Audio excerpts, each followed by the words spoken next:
بالاخره بعد از مدت‌ها انتظار یه گیم پلی شسته رفته از بازی مارول وولورین منتشر شد و راستشو بخواین چیزایی که از این بازی دیدم باعث شد بیشتر هیجان زده و هایپ بشم راجع به این بازی. افرادی که تونستن نسخه قابل دسترس بازی رو تجربه کنن با جزئیات جدیدی روبرو شدن که من هر چیزی که توی این گیم پلی کوتاهی که از این بازی منتشر شده رو به دست آوردم میخوام توی این ویدیو با شما به اشتراک بذارم. از سیستم مبارزه و ریج بازی گرفته تا قابلیت های لوگان، محیط های بازی و مأموریت های فرعی و حتی چیزهایی که باعث میشه این بازی رو متفاوت از بازی اسپایدرمن کنه. پس اگه منتظر بازی وولورین هستی مثل من، بررسی این گیم پلی رو از دست نده. و همینجا یه نکته بهت بگم، اگه کانال من رو ساب نداری و داری این ویدیو رو میبینی، یه سابسکرایب کن کانالو. اگر به این محتوا علاقه مندی یه لایک هم برام بذار که انرژی داشته باشم برای تولید ویدیوهای بیشتر. خب اولین چیزی که توجه شما رو بعد از دیدن گیم پلی به خودش جلب میکنه سیستم مبارزات بازیه. سیستم مبارزه این بازی نسبت به مارول اسپایدرمن درگیرانه تر و تنبه تر و فاصله نزدیکتر با دشمن طراحی شده و پنجه های لوگان هم نقش بسیار ویژه توی این درگیری های تنبه و نزدیک به دشمن رو داره. اما نکته جالب داخل این گیم پلی و بازی فقط حمله کردن نیست و فقط حمله کردن برای شما کافی نیست. شما باید کمبوها رو یاد بگیرید، زمانبندی دفاع رو بلد باشید، با قابلیت های ویژه لوگان توی بازی آشنا بشید که بتونید توی زمان درست ازش استفاده کنید. حتی با اینکه لوگان داخل این بازی قابلیت هیلینگ فاکتور داره که در ادامه بهتون میگم چیه، شما نمیتونید بی محابا فقط حمله بکنید که اشتباه داخل این بخش میتونه واقعا شما رو تو دردسر بندازه. و همین موضوع باعث شده در مبارزات بیشتر حس یک وولورین واقعی رو داشته باشید. اما یکی از جذابترین قسمت های این گیم پلی به نظر من همین قسمت ریج بازیه. ریج یعنی قسمت خشم لوگان که در ادامه بهتون توضیح میدم یعنی چی. ببینید هر چقدر شما پیشروی میکنید و بیشتر حمله میکنید، از کمبوها بیشتر استفاده میکنید، بیشتر درگیری با دشمنا ایجاد میکنید، یک نواری داخل بازی شما دارید که به مرور افزایش پیدا میکنه و این نوار پر میشه. این نوار تزیینی نیست. شما هر چقدر بیشتر درگیری داشته باشید این نوار زودتر پر میشه. یعنی هر چقدر بیشتر وارد مبارزه بشید و فشار بیشتری رو تحمل کنید، امکان استفاده از قدرت‌های خشن‌تر و قدرتمندتر وولورین و لوگان رو داخل بازی خواهید داشت.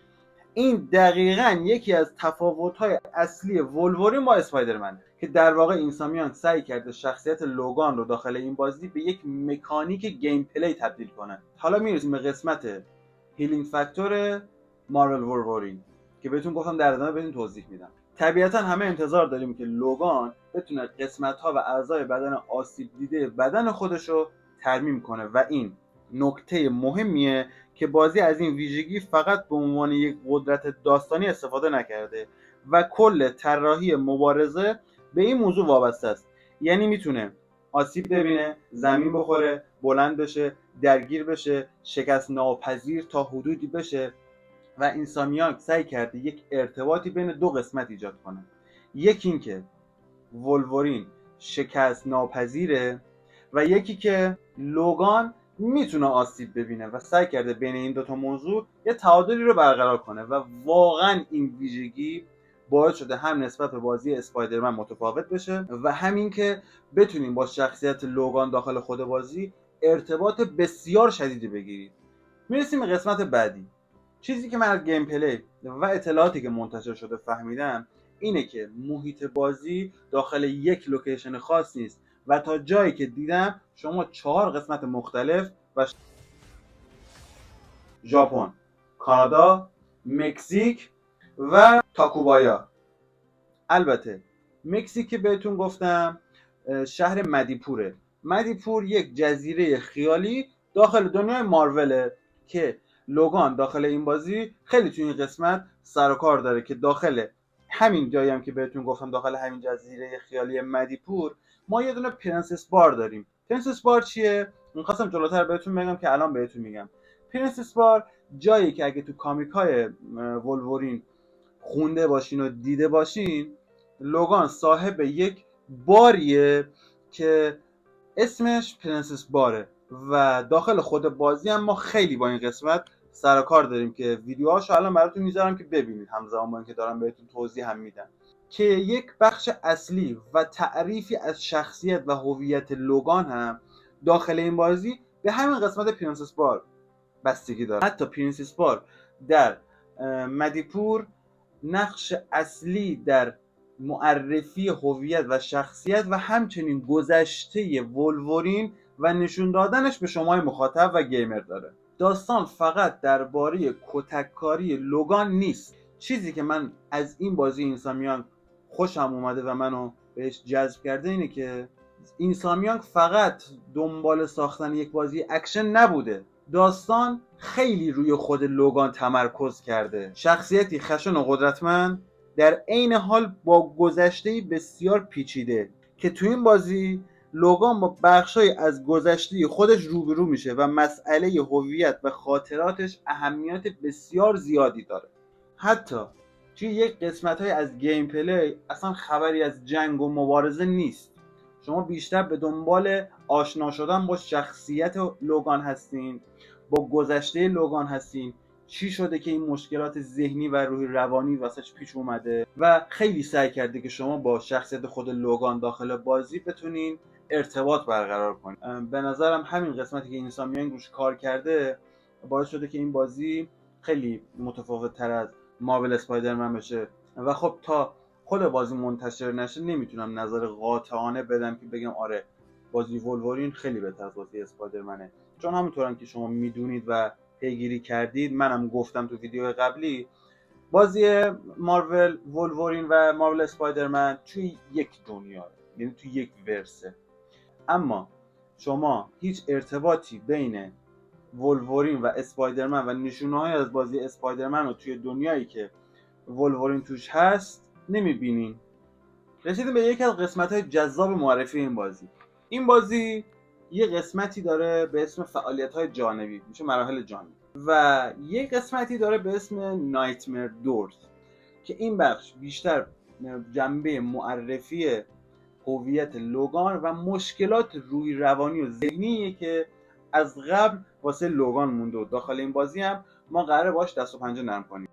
این بخش بیشتر به ذهن و گذشته لوگان مربوطه که حالت تریال داره. این موضوع جالبه چون نشون میده اینسامنیاک حتی از جنبه‌های روانشناختی شخصیت ولورین هم برای طراحی گیم پلی استفاده کرده. یعنی بازی فعالیت‌های وجود داره که همونطور الان بهتون گفتم برای شخصیت و گذشته و ارتباط گرفتن با شخصیت لوگان. اما یکی از چیزایی که واسم خیلی جالب بود اینه که این بازی قابلیت ریابیلیتی داره.